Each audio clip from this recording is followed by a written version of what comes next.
erguímose e, tomando un café, ese material da Cigansino que descarguei, dixo: "Vou ler o asunto este de Altri que mirei o de Encrobas e o outro, mirárao por riba e xa pasei".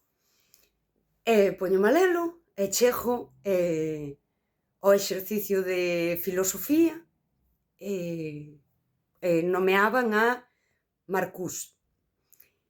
Marcuse é a sociedade unidimensional, eu: "Hostia, Marcuse, que guai".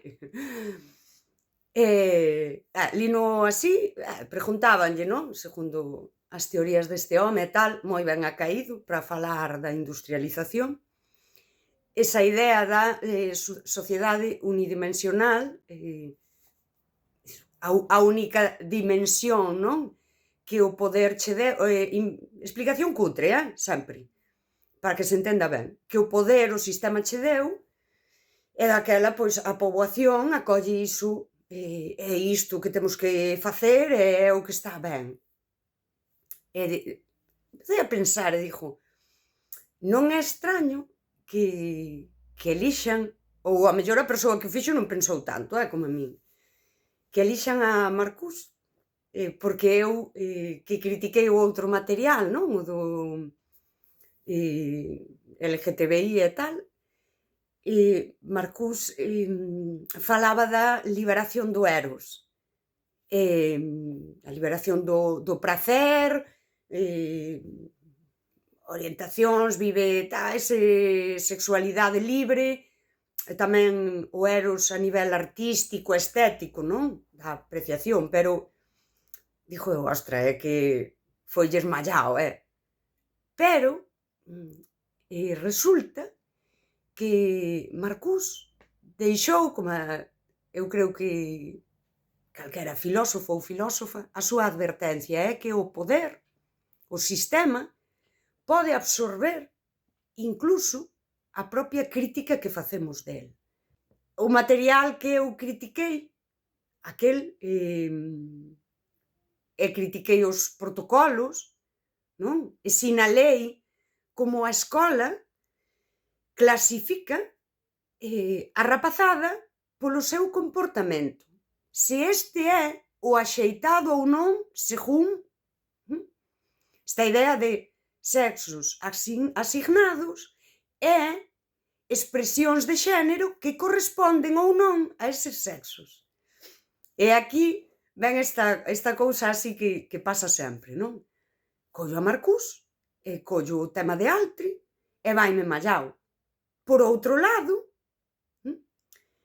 tamén collo a Marcuse e digo: liberación, sexual, do eros, de esa estética e todo, e resulta que xa hai anos que o poder e o sistema ven absorbendo iso para crear unha sociedade unidimensional, que por aquí, neste caso, non, a escola ten este pensamento crítico por aquí, e por aquí non hai pensamento crítico.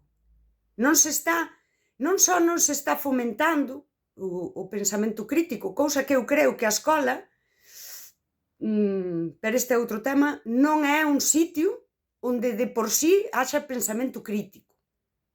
Pero o tema é que no outro asunto, entramos en ser sociedade unidimensional. E non só iso, senón que desde as aulas,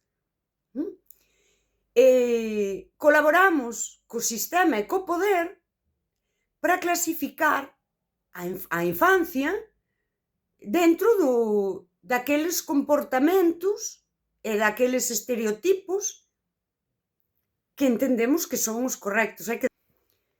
E aquí xa me puxen a pensar no das identidades fragmentadas, pero igual é un pouco elaborado, pero as identidades fragmentadas dan en que o teu pensamento tamén está fragmentado. E aquí eu creo que existe un pensamento crítico que tamén está fragmentado. Quero vivir fora da norma, pero que se recoñeza estas cousas tan contradictorias, logo o pensamento crítico é unidimensional. eu podo coller a Marcuse e explicalo de maravilla nun campo que é o industrial, que é certo que é onde el máis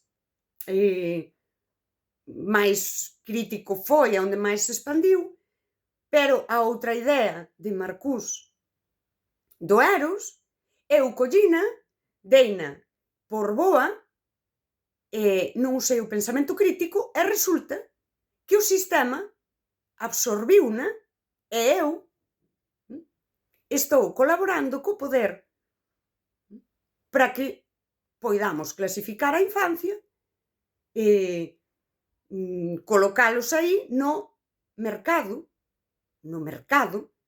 nas industrias farmacéuticas, nesa outra industria que aquí en España non somos tan conscientes, non? Que é a clínica médica, e toda esa investigación, e todo o demais que leva, porque todo isto das identidades, aí había un nicho de mercado e está absolutamente explotado.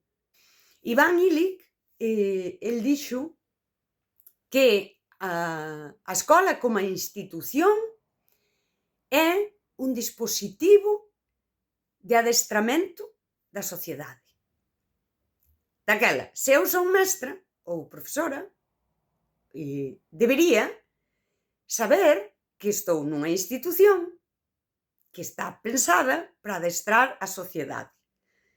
E aí sí que debería ter un pensamento crítico moi exhaustivo dentro do papel que eu xogo aí.